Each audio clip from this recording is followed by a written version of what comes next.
صباح الفل على كل متابعينا الكرام، حبايبي وحبايبنا الحلوين اللي بيشوف المنظر الحلو ده اهو. ابراج حمام بنعمل لها اعادة صيانة وهيكلة وترميم وتظبيط باذن الله تعالى. شغل اخوكم خالد الفخراني لبناء برج الحمام وعنابر الحمام في مصر وكل محافظات مصر. الحمد لله رب العالمين. احنا شغالين في كل المحافظات. احنا بنعمل ايه؟ هنظبط الابراج دي اللي عليها حمام عدد 55 برج،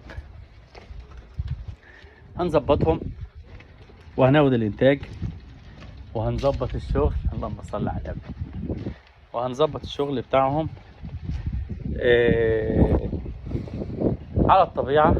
هيكون معانا فيديوهات حصرية للحمام، فيديوهات من داخل الابراج ومن داخل الشغل ووقت الشغل،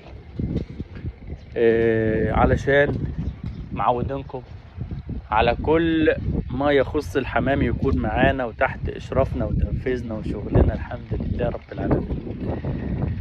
قلعة من قلاع الحمام في مصر هيديرها وهينفذها اخوكم خالد الفخراني. الحمد لله فضل ونعمة. اهو احنا ماشيين بنوصل ب10 وبنرجع ب10 تانيين. ابراج ورايا لحد فين واحنا فين شغالين. هنرمم وهنخلص وهنظبط وهننزل حمام وهنشيل الحمام وهنظبط زبل الحمام المخلفات يعني. مشروع من اضخم واحسن وافضل واربح المشاريع المصرية اللي ما بتحتاجش عمالة، ما بتحتاجش شغل كتير، بتكون فيها هامش ربح محترم على المدى الطويل خالص. معمرة، الابراج معمرة، مش محتاجة كلفة، مش محتاجة عمالة. تكلفتها يعتبر في البناية بتاعتها بس. احنا فين؟ احنا في بلد الكرم وبلد الجمال والناس الرجالة.